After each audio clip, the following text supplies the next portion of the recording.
Yo, what's up? Welcome back to another episode of the Swiss. I'm recording this Thursday right before the action starts, so I don't know how we did Thursday yet, but we had a nice Wednesday. Went 1-0 in college football. Would have went 2-0, but I got scared off and didn't play UTEP. Went 3-1 in the NBA too. It was a nice Wednesday night. Hopefully that positivity rolls over to Thursday. But we're talking Friday night here. FAU at Charlotte, just one FBS game. This line is now Charlotte +4. It's all the way down from 6. So this line's been on the move. I actually saw a couple 3.5s out there as well.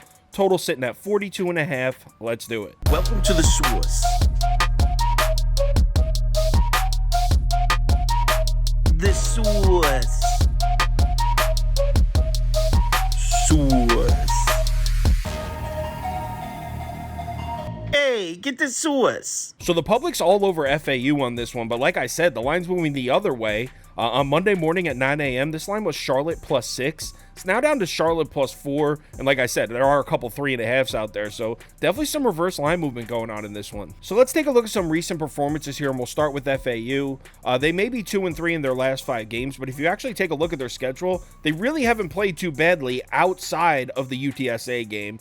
They got absolutely smacked by the Roadrunners. But before that, they went on the road and absolutely slaughtered South Florida. They beat Tulsa the week before that, and then 2 road Power 5 losses, and the 23-17 loss on the road at Illinois. That's not a bad loss for FAU. The way they've been able to play these teams tough is on the back of their defense. FAU's offense is ranked just 122nd according to BetaRank, but their defense is 83rd. In their last 2 road games, they held South Florida to just 14 points and Illinois to 23 points. This isn't a bad defense. So now they head on the road to play Charlotte, and the 49ers have a run-first offense. They're 31st in run frequency, so it's not completely one-dimensional. They do drop back to pass, but they've been running this 2-quarterback system, and it really hasn't worked out for them. On the season, Charlotte's just 114th in passing yards per game, 112th in passer rating, and 123rd in effective pass. So the run game is really the only thing Charlotte's had success with offensively. Last time FAU went on the road, it was 2 weeks ago against South Florida, and USF has a much stronger rushing attack than Charlotte.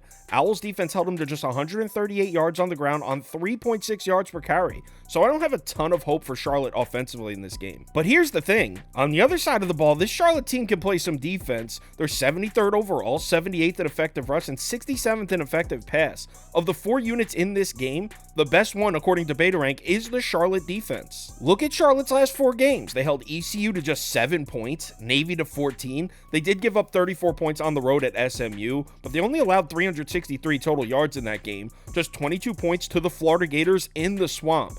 Charlotte's defense has been kind of nice lately. FAU offensively likes to throw the ball. They drop back to pass on 57.93% of their offensive snaps this season. That's 13th in the FBS. So we know FAU is coming into this game looking to throw the ball. That's where betting this one gets a little tough, because if you look at the numbers, Charlotte's actually been pretty good against the pass, but they really haven't played any dangerous passing attacks. The only quarterback that's had success throwing the ball on Charlotte recently is Graham Mertz, but I mean, it's FAU on the road in the swamp playing Florida. Like, do you really expect them to shut Graham Mertz down? Here's the confusing part. If you isolate it to just the last 4 games, Charlotte's defense looks solid against the pass, but before that, Georgia State came in and Darren Granger had the best game of his career throwing the ball on Charlotte. And before that, it gets even more confusing. Charlotte holds Talia Tagovailoa to the 2nd worst game of the year, a 134 passer rating. Only Ohio State held them to a lower passer rating than that. There's just so much variance in this football game. I mean, recently we saw Charlotte play a 10-7 game, a 14-0 game. That's the last 2 weeks. But then we just saw them play a 41-25 game a few weeks ago against Georgia State.